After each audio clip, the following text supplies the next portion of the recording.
정치권의 핵심 키워드로 대선 전국 짚어보는 시간입니다. 김관우 계명대 교수, 김근식 경남대 교수와 정리해보겠습니다. 두 분 안녕하십니까? 어서 오세요. 안녕하세요. 네, 대선 전국 첫 번째 키워드 확인해 보겠습니다. 네, 배신자가 있다. 이준석 대표가 이렇게 얘기를 했습니다. 배신자가 누군지 실명은 언급 안 했는데 이태규 본부장이 발끈하고 이제 기자회견을 했어요. 두 사람 비밀 회동에서 무슨 일이 있었던 겁니까? 글쎄요, 그러니까 어제 이태규 본부장과 이준석 대표가 이제 이른바 진실 공방을 벌인 건데요. 제가 볼 때는 이제 이게 단일화를 안철수 대표가 제안한 게 2월 14일이고 거둬들인 게 2월 20일인데 그 전에 2월 초에 이런 만남과 회동이 있었다고 지금 이 진실 공방을 벌이는 겁니다. 그래서 저는 이걸 보면서 이게 구태여 지금 2월 초에 있었던 만남과 단일화에 관련된 논의 사항을 지금 와서 이렇게 서로 뭐 팩트 체크하듯이 누구 말이 옳은지 따지는 것이 과연 도움이 되느냐는 문제 하나 하고요. 그리고 2월 초의 시점과 지금의 시점은 전혀 다른 상황입니다. 그렇죠. 2월 초는 뭐 안철수 대표가 공식적으로 야권 단일화를 제안한 적도 없는 상황이기 때문에 그때는 누구나 다 그러면 대선이 다가갈수록 또 공식 선거운동이 시작될수록 단일화는 한번 생각을 해야 되지 않겠느냐라는 생각을 다 하고 있었고 그런 과정에서 이준석 대표, 이태규 본부장이 서로 모르는 사이가 아니기 때문에 저는 아주 홀가분하게 편한 마음으로 이러저러한 이야기를 오고 갔을 거라는 정황상 생각이 들어요. 그래서 저는 어제 주고받았던 그런 날선 공방과 이 감정 싸움이 전혀 도움이 되지 않고 사실상 지난 단일화 제안 이후에 단일화 철회라고 하는 그 일주일 사이의 기간과도 배치되지 않기 때문에 저는 상당히 이건 좀 그 소용없는 굉장히 소모적인 논쟁이라고 생각합니다. 네, 지금 이 시점에 서로 공방을 벌이는 것도 이제 논란의 소지가 있어 보이는데 내용을 두고도 좀 논란이 될 만한 부분들이 있어 보입니다. 합당 문제나 아니면 공천 관련해서 이준석 대표가 언급을 했다고 하는데 이거 뭐 이 대표가 언급할 수 있는 사안입니까? 어떻게 보십니까? 근데 이유부터 얘기를 해야 돼요. 왜 이 시점에서 단일화 얘기가 또 나오는지.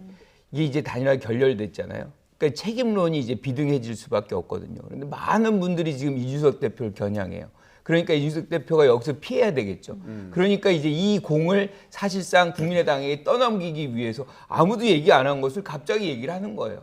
그러면서 이제 배신자 얘기를 합니다. 주저앉히려고 하는 사람이 있었다는 거잖아요. 그건 뭐 국민의당의 전열을 막 흐트러뜨리는 겁니다. 그러면 이태규 의원의 입장에서는 가만히 있을 수가 없는 거죠. 그러니까 그 실상을 이제 공개를 하는 것이고 이제 이준석 대표는 먼저 그쪽에서 만나자고 했다는데 또 이태규 의원은 그게 아니라고 얘기를 해요. 이준석 대표가 먼저 만나자고 얘기를 했고 그 과정 속에서 아까 말씀하셨던 내용 얘기가 나옵니다. 일단 사퇴를 해야 되고 합당을 해야 되고 그런 과정 속에서 지방선거라든가 뭐 종로, 부산 보궐선거 얘기가 막 나와요. 이런 얘기를 이제 뭐 얘기를 하면서 본인의 어떤 이 책임이 아니라 사실상 이제 뭐 이게 국민의 힘에서 나온 얘기다라는 얘기를 이제 이태규 의원은 하고 있는 것이거든요. 근데 저는 이런 얘기를 들으면서 사실 야권 단일에 대한 어떤 예상들은 많이 했었잖아요. 문제는 이 안에 내용이 사실상 거의 자리 나누는 거예요. 그러니까 뭐 통합이다, 뭐 어느 자리다, 뭐 이런 것들이지. 단일화를 통해서 어떤 정책을 우리가 실현시키고 어떤 세상을 열어가야 된다. 이런 얘기는 이런 방구가 없습니다. 이게 굉장히 실망스러운 얘기인 거거든요. 그래서 국민의 입장에서는 이런 정도의 단일화 논의라 그러면 사실상 안 하는 이만 못한 것이고 이게 이제 지금은 이제 국민의당과 국민의힘의 어떤 얘기잖아요. 이제는 이제 결렬된 상황이기 때문에 또다시 국민의힘 안으로 들어갈 겁니다. 벌써 이미 많은 얘기들이 나오고 있죠. 이게 누구 책임이냐. 그러면 이 안에서 엄청난 내부 공방이 이루어질 것이고 그 부분에서 이준석 대표 굉장히 어려운 상황에 직면하게 될 거예요.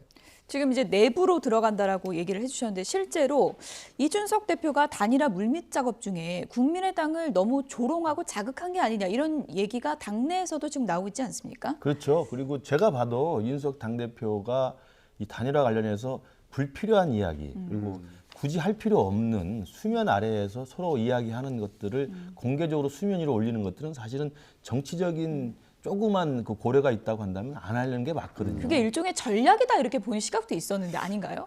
저는 전략이라기보다는 이준석 당대표의 성격이라고 보는데요. 지금 13일 날 안철수 대표가 단일화 협상을 제안했고 20일 날 철회하는 그 일주일 기간에라도 사실은 그건 우리 안철수 당대표가 공식적으로 제안했고 그 제안을 우리 쪽에서 사실은 대응을 해야 되는 시기이기 때문에 예. 그 일주일만이라도 그러면 이준석 당대표는 당의 대표직함을 갖고 있기 때문에 말을 자제하고 언동을 조금 제가 볼 땐 좀 더 신중하게 했어야 된다고 봅니다. 지금 이야기되는 2월 초에 이태규 본부장과 회동은 사실은 논외예요. 그때는 뭐 누구나 다 만나서 이런저런 이야기를 할 필요가 있었던 시기니까. 그런데 13일 날 단일화 제안을 하고 20일 날 처리할 때까지 일주일만이라도 그러면 이준석 당대표가 과연 단일화 문제에 대해서 국민의당을 조롱하거나 또 불편하게 하는 또 안철수 대표 불편하게 하는 저는 그 대표적인 발언 중에 하나가 그 안철수 대표 선거운동 중에 그런 불행한 일을 당했을 때 유지를 받든다는 이야기를 굳이 또 그 끼어들여서 유지를 그 유서를 쏟고 갔다는 이야기냐 이런 식의 사실은 말을 하는 건 제가 볼 때 도덕적으로도 맞지 않는 거거든요. 아마 이런 등등의 이야기를 보면 이준석 대표는 뭐 머리가 좋은 사람이니까 이걸 전략을 먼저 가지고 국민의당을 그럼 제압하기 위한 일정의 국합 배드캅 역할을 한 거라고 생각할 수도 있겠지만 전체 국민들 입장이나 국민의당에서 그걸 받아들인 입장, 특히 안철수 후보 본인의 입장에서는 굉장히 불편할 수밖에 없죠. 예. 그런 부분에 대해서 저는 이준석 당대표가 좀 처신이 좀 신중치 못했다는 생각을 합니다. 그러니까 국민의당에서는 국민의힘 향해서 조롱의 이름으로 이름을 바꿔라 뭐 이런 얘기까지 나오고 있는 거 아닙니까? 그러니까 이제 사실상 우리가 단일화라는 게 역사적으로 꽤 많았어요. 그때도 항상 이제 가장 중요한 가치는 뭐냐? 신뢰라는 거죠. 서로가 믿을 수 없는 상황에서 믿음을 갖지 않으면 사실 단일화할 수가 없잖아요. 그러니까 그 과정이 굉장히 사실 길어요.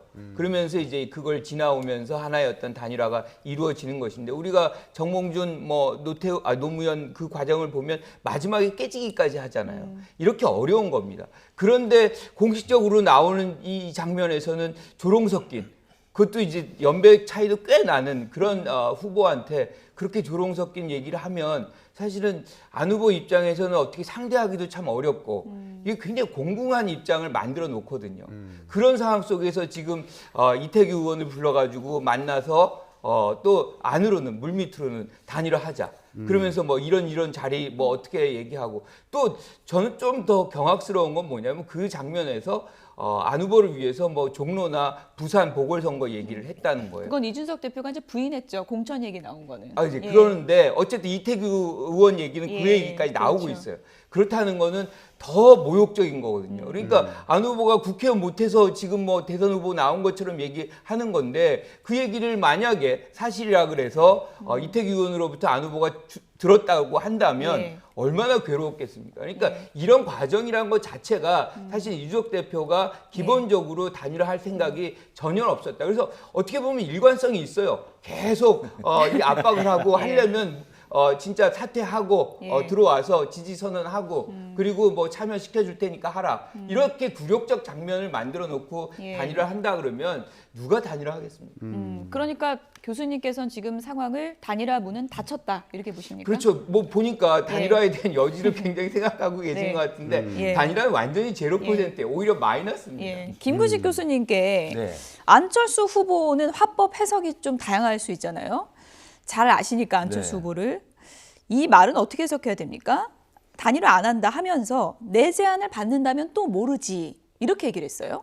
그러니까 저는 그 20일 그 단일화 제안을 철회를 공개선을 했음에도 불구하고 그 이후에 안철수 후보의 지금 워딩을 보면 약간은 저는 단일화의 가능성을 완전히 닫지는 않았다고 봅니다.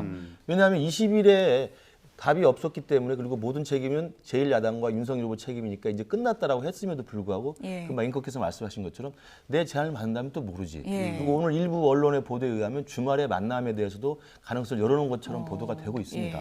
저는 그래서 우리 김관옥 교수님께서야 당연히 민주당 입장에서 보면 단일화는 절대 막아야 되는 상황인데 저는 단일화의 문은 아직 열려 있다고 생각을 하고요.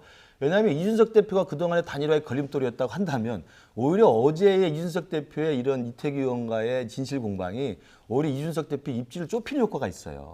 그리고 이준석 대표가 더 이상 이제는 이 단일화에 관련돼 가지고 과도한 말이나 과도한 불편한 그 언동들을 쏟아내지 않을 수도 있기 때문에 저는 이준석 대표가 주말까지라도 좀 조용히 계시고 그리고 저는 윤석열 후보 제가 알고 있기로는 윤석열 후보도 단일화에 대해서 강력한 의지가 있다고 생각합니다. 그렇기 때문에 주말 중에 이 안철수 후보와 윤석열 후보 사이에 저는 개인 두 분 사이의 불신은 저는 없다고 생각해요. 그렇습니까? 그 주위에 있는 사람들이 여러 가지 의사소통 아니 이번에 문자 안 왔다고 막 그러면서 그러지 문자는요. 그 윤석열 후보 예. 번호가 다 알려졌기 때문에 예. 하루에도 몇백 개 문자가 옵니다. 아, 그렇습니다. 비서도 확인하기 힘들어요. 예. 그래서 저희들은 다른 방식으로 소통을 합니다. 그래서 그 문자를 확인하지 못했다는 것은 관심이 없다는 게 아니라 진짜 그건 실수로 못했던 거고요.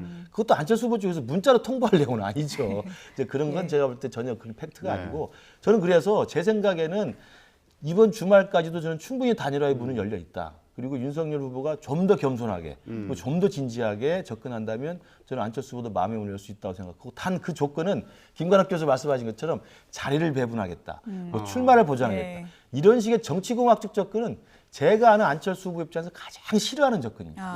안철수 입장에서는 자신이 그동안 추구해왔던 가치, 주장해왔던 정책, 자기가 지금 견제해왔던 비전 이런 것들에서 정말 진심 어린 동의와 협력을 구하는 것이 가장 옳다고 생각합니다. 근데 이태규 의원이 어제 이제 인터뷰를 하면서 주말 회동 얘기가 나왔잖아요. 예. 가능성 제로다라고 예. 얘기를 했어요. 이태규 의원과 안철수 후보 사이에도 제가 볼 때 간극이 있는 아니 것으로 알고 근데 있습니다. 이제 중요한 거는 예. 자 안철수 후보가 단일화를 먼저 제안했습니다.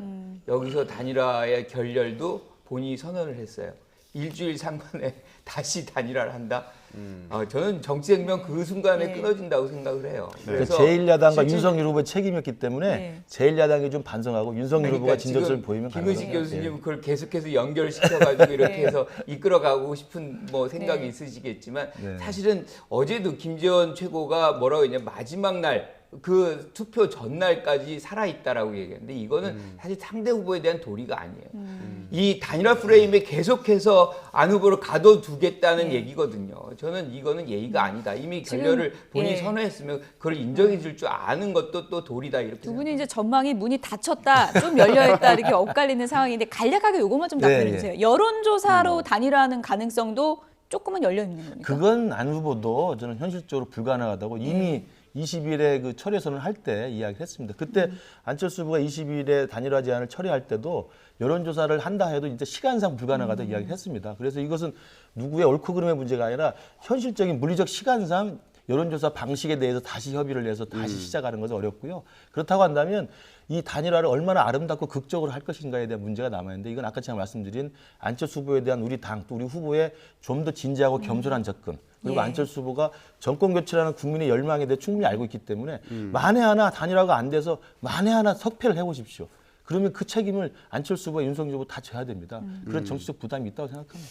네, 이렇게 윤석열, 안철수 후보 간의 단일화 논의가 어떻게 될지 지금 갈등이 어쨌든 있는 상황인데요.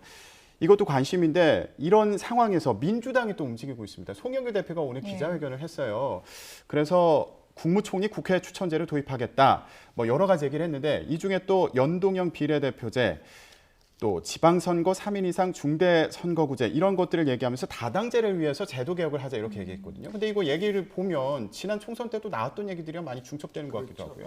그만큼 이제 실현되기 어렵다는 얘기예요. 근데 이제 지금 예컨대 야권 단일화라는 것이 후보의 어떤 단일화 성격이 강하죠. 누구를 이제 하나의 후보로 예. 내세우느냐.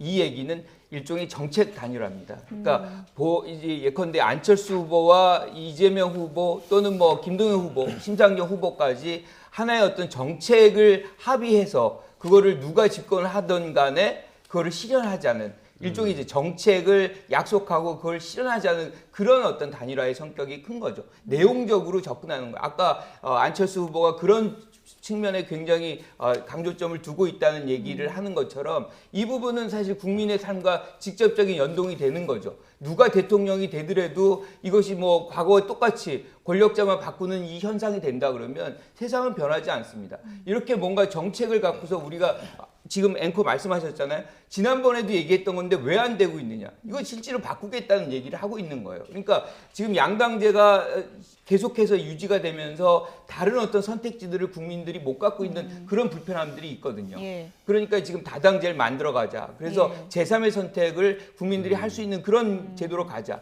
그리고 우리가 계속해서 얘기하는 것 중에 하나가 제왕적 대통령제. 너무나 비대한 권력을 대통령이 갖고 있다는 거잖아요. 뭐 그런 문제들을 하나하나 이제 해결을 하자는 것이 지금 이런 취지고 지금까지 공약으로 나온 거 본다 그러면 이 부분에 대해서 합의 안 할 이유가 별로 없다고 생각해요. 공통점 굉장히 많습니다. 이게 뭐 어떻게 보면 이게 단일화 방식이 되는 건가요? 어떻게 아니요, 되는 건가요? 후보 단일화는 아닐 아닌 것 같아요. 건가요? 그러니까 여기서 누구는 예. 그만두고 누가 대표로 뛰고 이게 아니라 같이 다 경선을 하지만 누가 대통령이 되더라도 요 합의한 정책에 대해서는 같이 힘을 모아서 실현을 하자. 뭐 이게 뭐 어떻게 보면 더 나가서 예상을 해본다면 예컨대 누가 되건 간에 일종의 통합 정부를 구성을 해가지고 그거를 이제 실천하는데 힘을 모으자. 뭐 이런 걸로 해석할 수 있겠죠. 근데 이번 발표 두고 이거 안철수 후보 마음 사려는 거 아니냐 이렇게 해석이 또 충분히 가능해 보이거든요. 가능하죠. 가능할 것 왜냐하면 같습니다. 이재명 후보 측에서는 그 야권 단일화가 만약에 무산된 걸 전제로 했을 때 이재명 후보가 어떻게든 안철수 후보의 지금 지지를 끌어낼 생각이 굉장히 절박하다고 느껴져요. 왜냐하면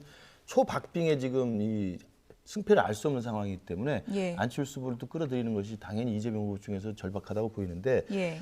우리 쪽에서는 이제 정권 교체라는 큰 대의 명분 안에 한 그릇에 좀 담자라는 이야기고 이번에 나왔던 이 여러 가지 제도 개혁 이야기는 안철수 후보가 일관되게 이야기했던 정치 개혁의 내용들을 일정 정도 담고 있는 겁니다. 저는 이 자체로는 저는 나쁠 게 없다고 봅니다. 저는 우리 국민의힘에서도 윤석열 후보 측도 이런 제도 자체에 대해서 충분히 저는 동의가 가능하다고 생각합니다.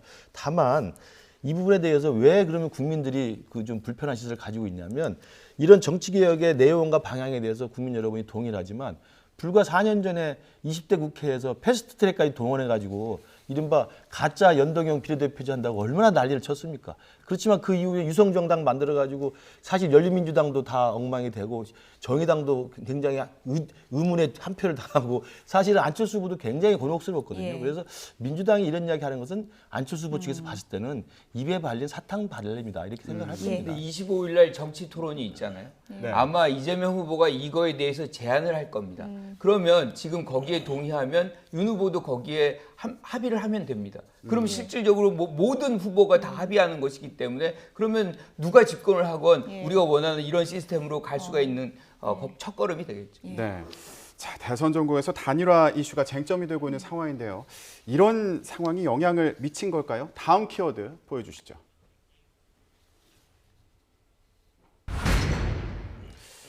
이윤, 줄어드는 격차. 네, 단일화 갈등이 격화되는 사이에 여론조사에서 양강 후보의 격차가 다소 좁혀지고 있다는 이런 추세가 보여지고 있습니다. 조사 결과 보여주시죠. 네, 먼저 머니투데이가 갤럽에 의뢰해서 실시한 여론조사 결과 보고 계십니다.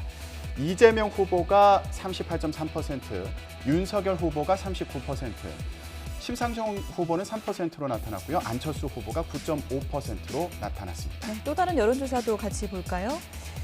이재명 후보 40.8%, 윤석열 후보가 45.3%인데요. 이재명 후보가 소폭 상승하고 윤석열 후보가 다소 하락한 흐름을 보이고 있습니다. 안철수 후보는 6%네요. 네, 단일화 논란이 길어지면서 이거 점점 네. 두 후보 사이의 격차가 줄어드는 것으로 나타나거든요. 윤석열 후보 같은 경우에는 좀 지지세가 떨어지는 것 같고 이재명 후보는 올라가는 것 같고 어떻게 보십니까? 그렇죠. 그러니까 지난주에 여론조사의 일정한 흐름은 윤석열 후보와 이재명 후보의 격차가 좀 벌어지는 추세였던 건 분명히 보입니다. 거기는 아마 안철수 후보와의 단일화에 대한 기대감이 거기에 작용했던 게 분명히 있어 보이고요. 근데 이제 22일에 안철수 후보가 단일화를 철회한 다음에 지금 이루어진 여론조사에서는 그 격차가 다시 좁혀지고 있고 일정 정도 어제 오늘 사이에 나온 결과는 사실 초박빙의 예. 사실 경합입니다. 그렇기 때문에 저는 단일화가 사실은 아까 김관욱 교수도 말씀하셨지만 민주당 쪽에서는 만약 야권 단일화가 아름답게 성사되는 순간 사실 민주당은 패배를 직감할 겁니다. 그리고 이 야권 내에서도 정권 교체를 열망하는 많은 분들은 단일화가 되는 순간 확실한 승기를 잡았다고 생각하기 때문에 단일화가 지금 굉장히 불투명한 상황으로 가고 있는 상황에서 이재명 후보가 좀 더 결집하는 양상을 보이고 있고 윤석열 후보에게 일부 가 있었던 단일화의 기대를 갖고 있었던 정권 교체 열망층들이 좀 빠져나오는 양상이어서 예. 뭐 그런 부분을 보이고 있다고 생각하는데 여전히 오차범위 안에 있고 그리고 분명한 것은 그만큼 지금 뚜껑을 열어봐야 알 수 있는 초박빙의 지금 대선 판세다 이렇게 봐야 될 것 같습니다. 그러니까요. 보통 추이를 보면 윤 후보가 빠지면 안 후보한테 가는데 그런 추이가 아니고 그러다 보니까 단일화 피로감이 높아진 거 아닌가 이런 분석이 많더라고요. 이번에 어떤 여론조사 결과의 흐름을 보면 예. 굉장히 극단적이에요. 그러니까 지난번에 MBS인가요? 4개 예. 여론조사 기관 일주일 전에 35대 35였어요. 그런데 딱 일주일 후에 40대 31로 변합니다. 그러면 어떻게 변화가 됐냐면 이재명 후보의 4포인트 그리고 안철수 후보의 1포인트가 어디로 가냐면 윤석열 후보한테 예. 가요. 자, 이렇게 진영을 넘나드는 경우가 거의 없어요. 그러니까 어떻게 보면 이제 이재명 후보가 마음에 안 들었다. 그러면 이제 안철수 후보로 가는 또는 뭐 선정하지 않았다는 것들이 이제 대부분의 지금까지 흐름인데 지금 막 바로 갑니다. 지금 이 현상도 마찬가지예요. 급격하게 지금 이재명 후보가 올라가고 있어요. 이거는 윤석열 후보를 지지했던 분이 바로 넘어오는 거예요. 예. 이만큼 이건 뭐냐면 비호감 선거에 예. 확신이 없는 거예요. 후보들에 대한. 그러니까 조금이라도 잘못하면 바로바로 건너가는 유동성이 매우 큰 장면이기 때문에 네. 저는 이거는 이런 현상은 아마 투표 마지막 날까지 계속 발생할 가능성이 매우 네. 높은 것이고요. 그다음에 아까 우리가 두 가지 여론조사 결과를 봤는데 공정권은 이거는 20일 날 있었던 거거든요. 예. 이거는 단일화가 결렬이 반영이 결렬이 안 된 반영이 거예요. 안 그래서 된 거죠. 예. 갤럽에서 한 21일, 22일께 어느 정도 이제 반영이 된 그런 측면이고 네. TV 토론 결과는 사실 이 부분도 전면적으로 반영됐다 보긴 예. 어렵고요. 또 한 가지가 지금 21일 날 우리가 추경이 통과가 됐잖아요. 이게 이제 지금 주말에 뭔가 이제 실시가 됩니다. 실천이 돼요. 그게 또 어떤 방향으로 이제 영향을 미칠지는 예. 우리가 좀 지켜봐야 되겠다 보는 거예요. 네, 이렇게 민심이 막판까지 출렁이다 보니까 양측의 지금 공방도 치열해지고 있는 상황인데요. 다음 키워드 내용을 확인해 보시죠. 이런 폭로가 나왔습니다. 윤석열 후보 검사 때 룸살롱에서 술 마시고 골프 치고 그랬다면서 송영길 대표가 이런 얘기를 했어요. 윤석열 후보 술만 보면 눈이 반짝반짝거린다 그랬는데 맞습니까? 뭐 검사 생활 예. 오래 했고 또 뭐 주위 분들하고의 이 친근감이라든지 그다음에 소탈한 성격에 이제 술자리를 뭐 마다하지 않는다는 과거 이력은 있습니다만 예. 제가 알기로 경선 후보가 된 다음에는 술을 일절 안 하는 것으로 알고 있습니다. 그리고 저는 송영길 대표가 지금 선거 막바지에 다가들면서 민주당 당대표로서 과연 저런 식의 네거티브까지 꼭 할 필요가 있느냐라는 개인적인 좀 안타까움이 있고요. 저렇게까지 이야기를 하는 걸 보면 진짜 송영길 대표 스스로도 민주당이 굉장히 지금 위기의식 갖고 있는 게 아닌가라는 반증이라고 생각이 듭니다. 그리고 특히나 눈사람에서 술 먹은 사람이다. 술 이야기만 하면 눈이 반짝반짝 뜨인다. 라는 것이 그러니까 집권 여당의 당대표로서 할 수 있는 이야기인지 그리고 더군다나 송영길 대표는 특히나 그런 말씀 하시면 안 됩니다. 송영길 대표에 대해서 제가 뭐 굳이 말을 꺼내기 그렇습니다만 오래된 일이긴 합니다만 광주에서 5.18 변화될 수 있었던 그 눈사롱 사건도 있었고요. 또 베트남에서 무슨 접대받았다는 의혹도 있어서 항상 논란이 된 적이 있었습니다. 그러니까 저는 송영길 대표께서 조금 더 자중하고 지금 여야 당대표가 다들 조금 좀 오버하시는 것 같은데 조금 더 좀 신중한 언동을 해주시기 바랍니다. 네, 지금 공세가 상당히 격해지는 그런 상황으로 보이는데 이재명 후보 입도 좀 거칠어진다 이런 생각이 예. 들더라고요. 예, 윤석열 후보를 향해서 이번에는 어디 건방지게 이런 표현을 했어요. 윤석열 후보가 먼저 했죠. 이 부분은 어떻게 얘기를 했냐면 5년 임기의 정부가 어디 겁도 없이 검찰 인사권을 행사하려 해. 이게 윤석열 후보의 워딩입니다. 자, 문민주의를 거부하는 건가요? 모든 이 검찰의 이 인사나 권한은 그냥 검사들끼리만 이제 작동이 돼서 결정돼야 되는 건가요? 그렇다 그러면 우리가 대통령을 왜 뽑죠? 국민의 대표, 주권을 받은 거는 대통령인 거고 인사권 행사는 당연히 대통령이 해야 되는 건데 그거를 거부하는 발언을 하는 거지 않습니까? 그리고 이제 최근에 있었던 정치 보복 얘기도 계속 나오고 국물도 없다. 이거 되게 겁나는 얘기거든요. 어제 오늘 뭐 계속해서 나오는 것 중에 하나가 또 노무현 전 대통령의 사위가 지금 윤석열 후보가 검사 시절에 사찰을 받았다는 얘기를 해요. 이게 일종의 이제 정치 보복의 사례로서 이제 드러날 수도 있거든요. 이런 의혹이 분명히 있습니다. 이런 거는 기본적으로 우리들이 갖고 있는 국민들이 갖고 있는 기본권마저도 뭔가 위협할 수 있는 그런 부분이기 때문에 이재명 후보로서는 어디 감히 국민에게 달려드냐는 얘기를 하는 겁니다. 그래서 국민 위에 그 누구도 있지 않다는 것을 예. 확실하게 얘기하는 겁니다. 어쨌든 말은 부드럽게 해야 된다라고 했던 이재명 후보가 이제 선거 막판이 될수록 상당히 좀 거칠어지는 것만은 분명한 것 같은데 또 하나 선거 막판까지 이슈가 되고 있는 이 대장동 이슈와 관련해서 이것은 몸통이 100% 윤석열이다 이런 프레임을 강조하고 있어요. 국민들이 아마 이런 부분에서 이재명 후보의 변신이라고 할까요? 그런 말 바꾸기가 얼마나 능란한지 알 수 있다고 봅니다. 불과 대장동 게이트가 터졌을 때 맨 처음에 이재명 후보의 반응은 뭐였습니까? 이건 당군 일의 최대 치적이었다. 내가 민간업자가 가져갔던 걸 다 환수해서 수천억을 내가 성남시에 공공이익으로 환수시켜 준 것이다. 다만 이들 특혜 7명에게 수천억이 간 건 나는 몰랐다라고 정리를 했었어요. 그래서 설계는 내가 했고 이건 당군의 최대 치적을 내가 한 것이다라고 자랑을 하셨던 분입니다. 그걸 우리 국민 여러분이 다 알고 있는데 이제 선거 막바지 오니까 이건 윤석열 게이트다라고 이야기를 하면 제가 볼 때 윤석열 지금 후보가 대장동에 벌어졌던 그 시기에 뭐 했는지 그 대장동이라는 데를 알기나 했었는지 도대체 무슨 이야기를 하는 건지 알 수가 없고요. 저는 대장동 게이트와 관련해 가지고 이재명 후보가 자신이 아니다 의혹의 대상이 아니다 몸통이 아니라고 변명하는 게 있을 수가 있다고 봅니다. 그렇지만 이번 TV 토론에서 봤습니다만 경제 분야 토론에서 갑자기 판례를 꺼내 가지고 윤석열 너 죽어. 저는 그걸 보면서 와 섬뜩했습니다. 그 목소리가 특히 쫙 깔려가지고 이야기하는데 그리고 확인되지 않아가지고 어제 대법관까지 현직에 나서가지고 그 여당 후보에 대해서 비판하지 않았습니까? 저는 이런 식의 정말 아무 말 대잔치로서 자기 대장동 게이트를 벗어나려는 이재명 후보의 어떤 이 변신은 제가 볼 때 국민들이 판단할 거라고 봅니다. 네. 이 대장동 사건과 관련해서 국민의힘에서도 반격에 나섰습니다. 어제 국민의힘 김은혜 의원이 김문기 성남도시개발공사 개발 1처장 유족과 함께 기자회견을 열고 반격에 나섰는데요. 어떤 내용이 있었는지 들어보시죠. 아버지의 마지막 발인 날 이재명 후보님은 산타클로스 복장을 입고 나와 춤을 추는 모습까지 보였습니다. 왜 어째서 아버지를 모른다고 기억이 안 난다고 거짓말을 하는 건지 궁금합니다. 네, 김문기 씨 같은 경우에는 이 대장동 사업을 진행하는 과정에서 초과이익 환수 조항을 왜 넣지 않았느냐 이 의혹과 관련해서 참고인 신분으로 조사를 받았었거든요. 그 과정에서 이제 숨진 채 발견됐고요.